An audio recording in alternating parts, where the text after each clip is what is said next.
¿Qué tal? Me da mucho gusto que me acompañes este sábado 31 de enero, último día del mes, para juntos seguir leyendo Apocalipsis 22. Estamos en los últimos dos versos, 20 y 21. Nuestro tema de hoy, ven, Señor Jesús. Este es nuestro episodio 27. Yo soy el pastor Rafael Pola. Qué gusto que me permitas compartir contigo la palabra de nuestro Señor.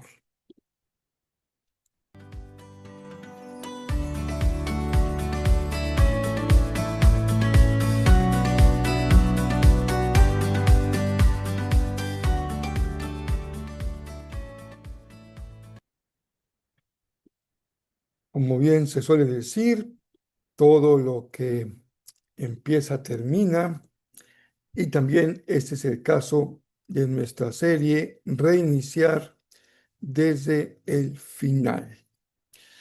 Desde el nombre que escogimos, quisimos comunicar la idea de que la lectura de textos bíblicos que se refieren a épocas muy remotas, en la antigüedad o en el futuro lejano, esta perspectiva del tiempo que hemos encontrado en este libro maravilloso, tiene un sentido para nuestra vida el día de hoy. Tiene una aplicación para el presente. Claro que es muy importante la revelación sobre los acontecimientos finales, pero también lo es sin duda de que la palabra tenga un sentido para nosotros, para el día de hoy. Dice así: el que da testimonio de estas cosas dice: ciertamente vengo en breve. Amén, sí, ven, Señor Jesús. La gracia de nuestro Señor Jesucristo sea con todos vosotros. Amén. Durante 27 episodios hemos leído juntos los últimos tres capítulos del maravilloso libro del Apocalipsis. Ha sido un mes pues muy intenso y lleno de mucha enseñanza. Al hacerlo, hemos descubierto que este libro es mucho más que una serie de visiones, a veces llenas de enigmas, de simbolismos.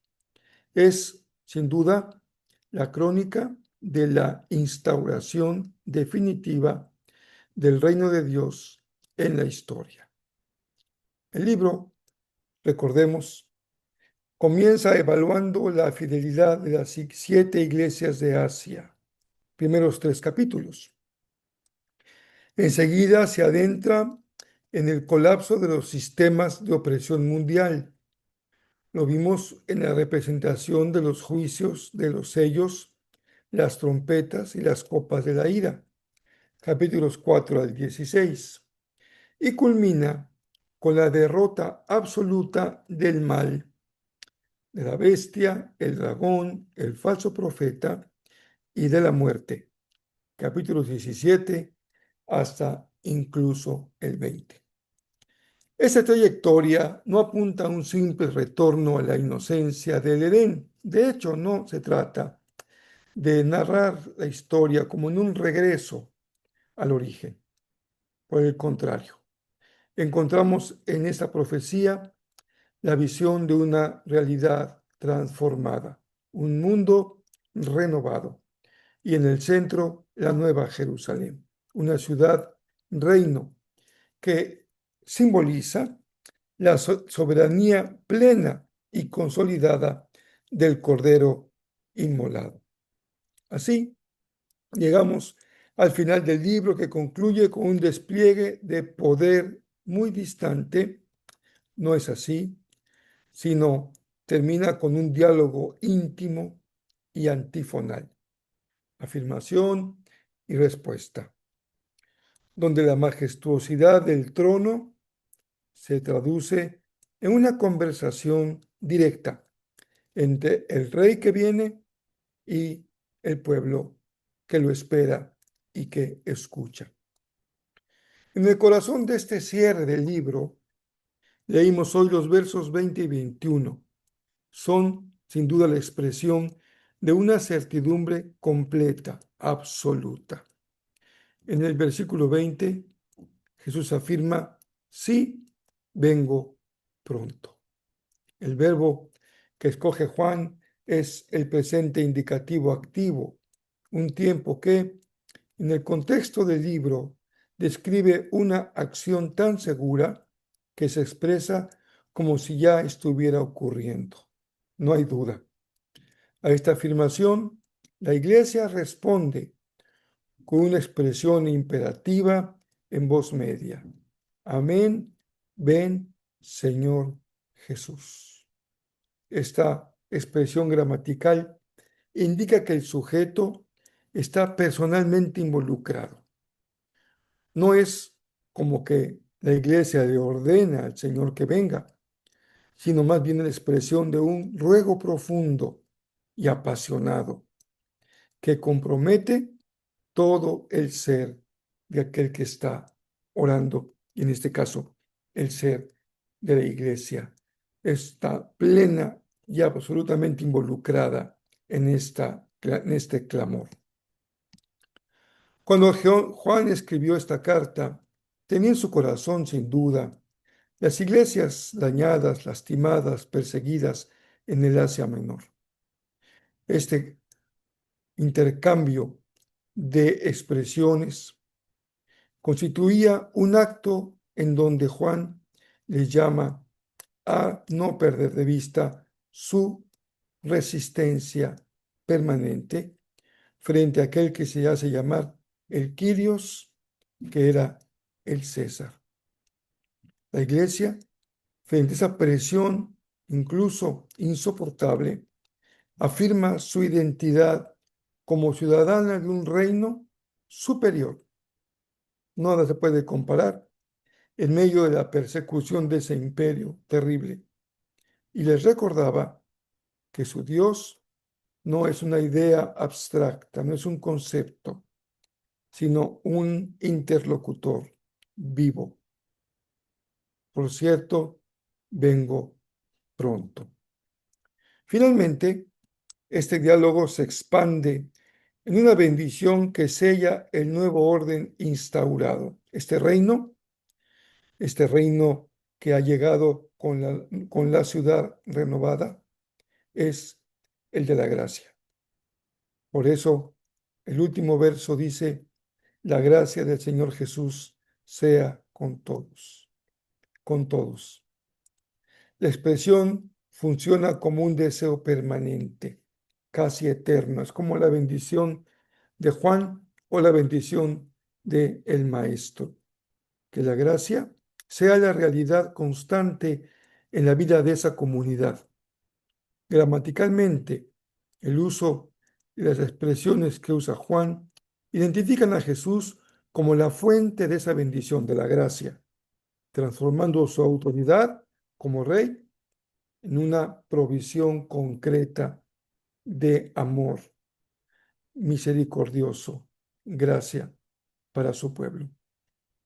Hoy nosotros, al leer este cierre, también somos invitados a vivir con una esperanza en el regreso de Jesús, pero para reiniciar desde el futuro es una esperanza activa, donde la inminencia del reino se convierte en un motor ético que transforma el presente, incide en nuestro comportamiento, porque el reino que esperamos es el reino que ya empezó con la llegada de Jesús en la encarnación. El Apocalipsis concluye afirmando que la gracia no es solo un concepto teológico, que no deja de ser importantísimo, sino el contexto legal y espiritual en el que el reino de Dios se hace presente. La última palabra de la revelación y el fundamento inamovible de la esperanza cristiana es justamente la gracia del Señor. La maravilla de esta promesa del Señor, de su presencia en medio de su reino. Es momento entonces de, hablando de forma un poco simbólica, cerrar esta cortina que abrimos hace ya muchos meses, incluso años, cuando empezamos a predicar el Evangelio de Juan. Pero en este mes de enero, especialmente, tuvimos la oportunidad de meditar en sus últimos 3 capítulos.